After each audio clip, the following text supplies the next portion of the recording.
यहाँ पर हम उन लोगों के लिए बात करेंगे जिनका स्टॉक मार्केट में कंटिन्यूअसली लॉस होते जा रहा है, और उन लोगों के लिए भी जो बिगिनर है, जो स्टॉक मार्केट में नया शुरुआत करना चाहते हैं। उन सभी में कॉमन मिस्टेक पैटर्न देखने को मिलता है। Like most of the people stock market में ग्रेडी हो जाता है, उसी के कारण वह नहीं खुद से एनालिसिस कर पाता है और दूसरे के कॉल टिप के कारण उसका लॉस होने लगता है। चाहे यह टिप्स उन लोगों को टेलीग्राम से मिलता हो या उनका कोई इन्फ्लुएंसर देता हो, इन लोगों के ऊपर आंख बंद करके भरोसा नहीं करना चाहिए और खुद का एनालिसिस करके, नहीं तो ये आप लोगों का पूरा सेविंग को डुबा देंगे। क्या आपने कभी सोचा है वो रिटेलर्स कहाँ से आप लोगों को कॉल टिप्स देते होंगे? आप भी उन लोग से अच्छा अपना एनालिसिस कर सकते हैं। आपको लगता होगा कि इसके लिए हमको मार्केट का टेक्निकल एनालिसिस चाहिए, फंडामेंटल अच्छे से आना चाहिए, ऐसा कोई जरूरी नहीं है। इसके लिए हम सिंपल मेथड बताते हैं, इसको आप फॉलो कीजिए। इस सिंपल मेथड का यूज करने के बाद आप खुद से अपना टेक्निकल मैकेनिकल एनालिसिस करेंगे और खुद से लोगों को आप टिप्स कॉल देंगे। तो चलिए शुरू करते हैं। हमने यहाँ पर टिकट ऐप वेबसाइट को ओपन कर दिया है। यहाँ पर हम देखेंगे कि कैसे कौन से कंपनी में हमको इन्वेस्ट करना है, उस कंपनी के बारे में हम यहाँ पर ही जानेंगे। तो एज ए एग्जाम्पल के तौर पर हम एक कंपनी को लेते हैं, यहाँ पर सर्च करते हैं जो ज़्यादा फेमस है, जैसे अंबानी का रिलायंस जो फेमस है। सिंपल सा रिलायंस का ओवरव्यू ओपन हो जाएगा। ओपन करने के बाद उसका प्राइस नहीं देखना है अभी, उसके बाद आपको पता चला कि आपने सही एनालिसिस किया है कि नहीं। उसके लिए आप फाइनेंशियल पर जाएंगे। फाइनेंशियल पर जाने के बाद 3 गो ऑप्शन रहता है, एक इनकम, बैलेंस शीट और कैश फ्लो। तो यहाँ पर इनकम, बैलेंस शीट और कैश फ्लो दिया हुआ है। हम पार्ट बाय पार्ट तीनों को देखेंगे क्योंकि इन्वेस्टमेंट के लिए तीनों जरूरी है। इनकम से स्टार्ट करते हैं, उसमें हम टोटल रेवेन्यू देखेंगे और नेट इनकम देखेंगे।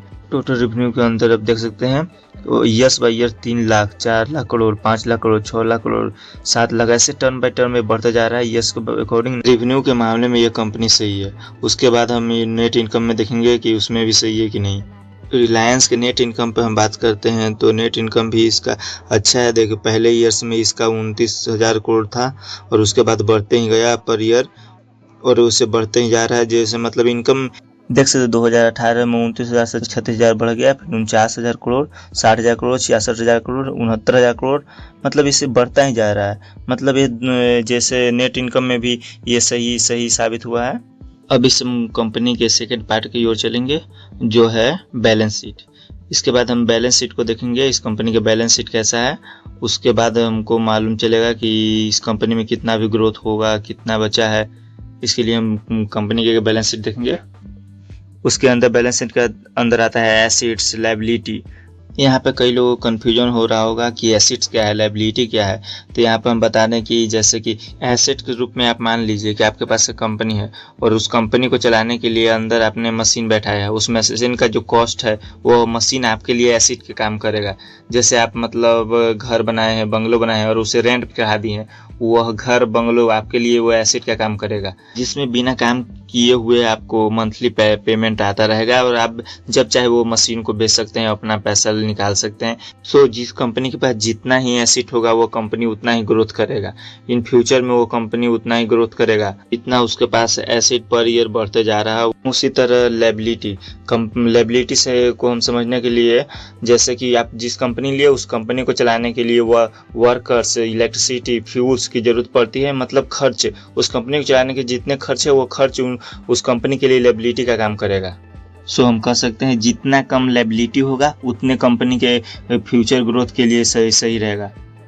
उसके बाद हम पार्ट 3 कैश फ्लो को देखेंगे। कैश फ्लो में अगर जिस कंपनी के पास अगर कैश है तो वो कंपनी उतना ही ग्रोथ करेगा। जैसे मतलब कि मान लो कि तुम्हारे कंपैरिजन में 2 कंपनी है, एक कंपनी के पास कैश नहीं है और दूसरे के पास कैश है। जिस कंपनी के पास कैश नहीं है उस कंपनी को एज ए फ्यूचर कोई प्रॉब्लम हो गई तो उसे पैसे की तंगी होने लगी तो वो मान लो कि उस कंपनी को इन्वेस्टर चाहिए, उसके पास पैसे नहीं रहेंगे, वह अपने कंपनी के लिए इन्वेस्टर खोते रहेगा और उसी के कारण उस कंपनी का ग्रोथ दिन पर दिन डिक्रीज होता जाएगा और वो कंपनी एज ए इंड, आप समझ ही रहे हैं कि क्या होगा। जिस कंपनी के पास पहले से ही कैश पड़ा है उस कैश से वह कंपनी अपने कंपनी के लिए जरूरत थिंग्स ला सकता है, जैसे कि इन्वेस्टर, उस कंपनी के मशीन्स। इसलिए कंपनी के पास कैश होना कंपलसरी है। तो हम बात करते हैं यहाँ पर रिलायंस के कैश फ्लो पर। यहाँ देख सकते हैं प्रति ईयर्स कैश फ्लो बढ़ रहा है, घट रहा है, बढ़ रहा है, घट रहा है, देख रहे हैं। As 18,000 crore minus 51,000 crore. 2025 में इसके पास कैश फ्लो 5,000 करोड़ पॉजिटिव में है। इसके अकॉर्डिंग हम इसको जज करेंगे कि ये कंपनी एज ए इन्वेस्ट करने के लिए सही है कि नहीं। ये पॉजिटिव में ऐसे एज हम लोग 4-5 वो देखें, इसके बाद हम 1-2 और देखेंगे, उसके बाद हम कंपनी को बताएंगे कि कैसा कंपनी है, ऐसे कंपनी में इन्वेस्ट करना चाहिए कि नहीं करना चाहिए, कि वेट करना चाहिए। तो हम अगले पहलू पर चलते हैं। इसमें हम कंपनी के एनुअल रिपोर्ट को देखेंगे जो प्रति ईयर यहाँ शो होता है। उस एनुअल रिपोर्ट को पढ़ेंगे, उसमें पता चलेगा कि कंपनी के क्या क्या नुकसान हो रहे हैं, क्या क्या प्रॉफिट हो रहा है, क्या। अगर आप ये सब पहलुओं पर ध्यान देने लगे तो आप एक्सपर्ट लेवल का इन्वेस्टर बन सकते हैं। हम उन पहलुओं को देखो, उन पहलुओं में सारे सही थे, मतलब एज ए इन्वेस्ट करने के लिए तो सही ही थे। उसके बाद हम रिलायंस इंडस्ट्री का हम ग्राफ देखेंगे जो पिछले 5 ईयर से इसका ग्राफ प्रॉफिटेबल रहा है। आप भी मेरी तरह सभी कंपनी के सिनारियो को देखकर अपने लिए ये प्रॉफिटेबल कंपनी को चूज कर सकते हैं और उसमें इन्वेस्ट करना स्टार्ट कर सकते हैं।